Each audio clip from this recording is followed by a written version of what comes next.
Hi, it's Isabel here from Knittex. We're a proudly South African shade cloth manufacturer since 1964. And with me, I have Johnny here from Indigo Garden Centre. You can tell us about the garden centre. Good morning, Isabel. Good morning. Indigo Garden Centre is a Midrand. We've been running now for 20 years. We've been growing the company from a very small nursery up to almost a hectare now, that we have indoor section, a very wide variety of garden products and dog food, animal food, and anything you want for your garden. Today we're going to show you a quick and simple way of how to make a vegetable garden at the house, or if you don't have a garden, you can do it in a raised bed on a balcony. We partnered to show you guys how important shade cloth is for the vegetable growth, and it's not just for shade. Yes, exactly. So we're going to tell you about all of that. We're going to make it as simple as possible so you guys can do this at home. Most of the supplies you'll be able to get at all of the nursery stores or hardware stores. And yeah, let's get into it. Isabel, I'm going to show how to do this vegetable garden. Very easy, not technical, not difficult, but you're going to be my assistant. We're going to dig into the soil right now. Okay, and my nail? I don't care about your nails. Okay, let me just get some supplies and then I'll be with you in a sec. 100%. Okay. All right, guys, here we are at the vegetable patch. Isabel, are you ready to assist me? Yes, I'm all set, ready to go. Goeie vrou. Look here. Oh, what is it? Listen, we're not mining. We're going to do a vegetable garden. Is it too much? It's way too much. Blow into your I just eyes. thought, I needed... No, we're not going to go... right. No, asseblief. Okay, cool. Can I at least keep the gloves? You can take the hat and the goggles off. Please keep the gloves on because you need to protect your nails. All right, cool. I'll be back in a sec. I don't know what it is with the nails. All right, Isabel. Yeah. Can you please give me the superphosphate? The what? It is, yes, you know, if I have to explain everything. Gardening is very easy, you know that. No. Superphosphate is the fertilizer that we're going to use for root strength. Okay. Right. Can you not just say fertilizer? Sorry, well. So superphosphate we're going to put down on the soil first. It is to promote root growth and to make sure that your plants grow nice and healthy. So what we do is we just sprinkle a little bit of superphosphate over the soil area. Now, what you don't want, because this is chemicals, you don't want the roots of the plant. If you're going to plant seedlings, for instance, if something has got roots already, you don't want the roots to get directly in contact with the chemicals because it can burn the plants. Okay.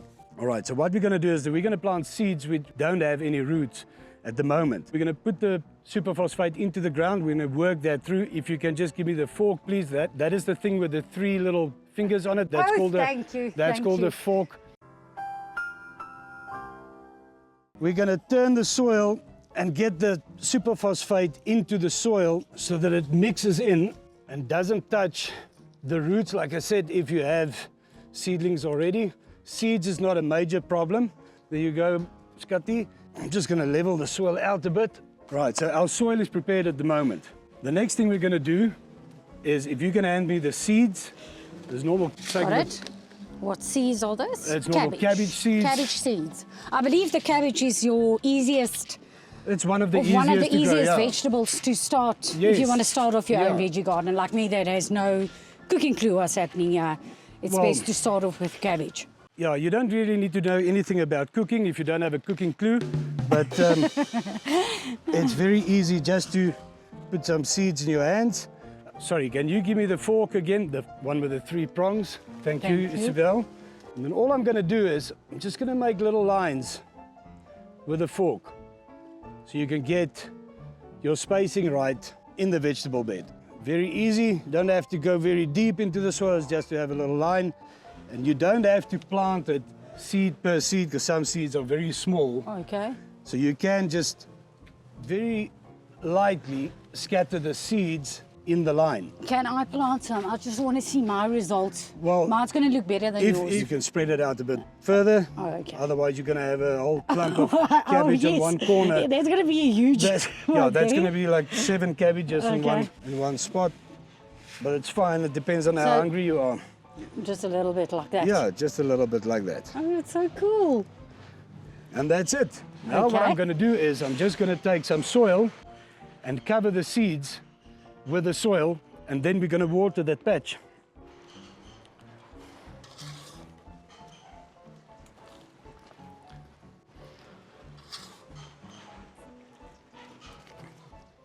So we're not going to fill up the whole bed, it's not necessary. See, there's some nice earthworms in the soil, very good for your soil. And we're just going to level that out. Isabel, don't be shy. Yes. You can be on your knees, close to the seeds, don't worry, you're used to it. I need the watering can, please, so we can water this. Oh, sure. Yeah, Sure, no, I've well, got you it. can use- I've got it, don't worry. It's only 10 Got it. liters. You can throw some water out on Oh, yourself if you want. nice. It's no problem, but the seeds need it more than you do. A lot, like that. No, just lightly water. Right, there we Okay. go. It's got a handle at the back as well for balance. Okay. And then you can just lightly get the water nicely out of the spout in front. So it it's a doesn't light want to water. do that. Just don't fart into the camera, please. Just tilt the watering can a bit more. There we go. There we go. Okay. And make sure you water the whole patch. Yes, please do that. So you can start in the corner, get your lines, just to make sure the soil is compacting onto the seeds and making sure the water goes right through to the superphosphates, which is going to help with the growth of this. Oh, we should have done this in the summer. Well, just stand in the sun so you can dry out. Right, so the next step, Isabel, what we're going to do is we're going to take the shade net. This is the veggie net. I just want to tie this on top. If you can help me on that side, please. So basically, we're just going to hook this in. So you can, for other purposes, depending on the size of your vegetable garden, I'll tie it on now.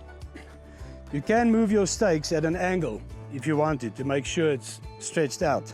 I'm just going to tie this on just lightly. You can use any type of sticks or what they call a stake. You can use metal, you can use wood. It doesn't matter as long as your shade net or this particular veggie net, which I prefer, which I think is very good for vegetable growing. And guys, there we go. That is your vegetable garden with your shade net that will promote growth to your vegetables. Okay, so Johnny's taken a break from fame for a second, so I actually have no one to talk to. So I will use my terracotta warrior to tell you about the shade cloth. Okay, but in all seriousness, you actually do need shade cloth. It's not shade cloth that you put over a garden and there you go. It actually has a great purpose for the vegetable growth. So what we used to do is we used to manufacture a black shade cloth and a white shade cloth, which was better in winter and the other one's better in summer. So we decided to manufacture and combine the white and the black. So what happens now, especially with vegetables, it lets in just enough sun and UV factor to promote growth and then also protect your plants from all the elements like wind and hail and etc. So it really does help with the UV exposure and promotes growth on your plants. Buddy, yeah, have you got that? Yeah, it's about time. We're having a conversation with the terracotta warrior. So you can see all the netting. I'm empty now, don't worry. Okay, great. Right, so if you don't have physical garden at your house and you stay in a flat or in a small townhouse and you don't want to use up the garden space for a vegetable garden, you can transfer this whole concept that we've done over here into a raised bed like we have over here. Everything you've done in your garden will be done exactly the same, but in your raised bed. Okay, cool. Just a couple of stuff. Don't worry about the height of the net that it needs to be from the vegetables. That's not necessary. You need to make it comfortable for yourself to be able to work underneath. You don't want to take the net off every time you want to work, so you make sure that you will be able to get underneath for your own comfort zone where you're at. All right, so with a planter box like we have over here, it's advisable that your minimum depth in a planter box is 300 mils, like a ruler depth. Okay. That's ideal for your veggies or for any, or colored plants or whatever, but at this stage for your veggies. Deeper is fine, but your minimum depth, 300 mils. All right. Okay. After about 12, 13 weeks, if your weather is fine and all the watering and you look after your plants, this is how your seedlings will look like after about 12, 13 weeks of planting. Johnny, can I just ask, can you just explain to the people how many times you have to water your seedlings? Right. So to not overwater or... So watering on your vegetables, I would say after you planted seeds, watering every day for the first 3 weeks. Just a little bit of watering, not a soaking water, because you don't want the stuff to rot away. Also because there's no roots there. So it's just to keep the soil moist for about the first 2-3 weeks, depending on if it's in summer. You just need to monitor. It depends on how much sun you get on your veggie garden. That's also another important thing. Minimum of 4 hours of sunlight. If you're going to be in a very dark spot, the stuff will not grow. Okay, so minimum of 4 hours and more. Just a little watering every day your seeds until you see your seedling starts to sprout out of the ground. Then you back down on the watering. Then you can do it every second day for 1 week. And then you back down to every third day. Okay. All right, and then you're going to get back down to a stage where you're going to water once a week, depending on the weather again. So you must just monitor and check. Monitor, check your veggies. It's your little babies that you want to grow. You want to nurture. Yeah, and eventually you want to eat your babies. So that's what you want to do. So you're going to grow these. Nice. So just look after them. Yeah. Proper watering, and then 3 months after you have your seedlings coming out, 3 months after that, whether it's in the garden or in your raised bed, you use a liquid fertilizer or organic fertilizer that you can sprinkle on top, or you mix your liquid fertilizer, dilute with water, and you can water that. The other important thing that you need to remember is when you plant into pots or flower boxes, that's the only soil and nutrients that the plant is going to get, is from the soil that's in that container. In the flower bed, it's different because you've got a lot more nutrients in the soil. It's important to know that you can mix your soil in your containers 50-50 compost and potting soil. Okay. The potting soil retains a bit more water and it's got feeding value for about 6 months. To keep on giving the feeding back into your soil to make sure your plants grows properly, every 3 months give organic fertilizer or liquid-based fertilizer that you can put that nutrients back into the soil. Otherwise, the soil will dry out. Every time you water, you flush nutrients out, and then the plants will eventually have nothing. It will be dead soil. So you need to put that feeding back into the soil. Right. Okay. Do you and Frikkie there understand? I believe he does. Okay, jy moet praat, Papa. Right. Happy? Got it. Right. Okay, well, guys, your code 40, we call it veggie netting, but it's actually called code 40 black-white combination.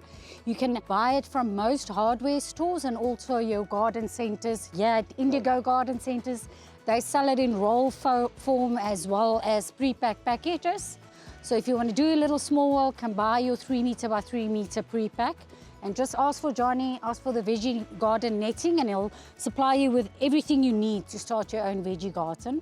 You can also order directly from us. That's Just it. to come back to that, if you say they call it a code 40, it sounds like army terms. So if you come to the nursery or any garden centre, ask for veggie net, please, because then people will know what you want to use it for. Otherwise, you ask for carport netting. Nobody knows what code 40 is except army girl next to me. So, yeah. Thank you, guys. Thank Enjoy you your so day. much. And please start following us because we'll be making a lot more of these. And I hope you enjoyed it. Oh, and also please send us pictures of your veggie gardens. Oh, yeah, that's very important. Yes, yeah. we will feature them on our website and give you guys some fame on your projects and even give you some prizes as to the best project that you come up with. That's it. Thank you. Thank Thanks. you.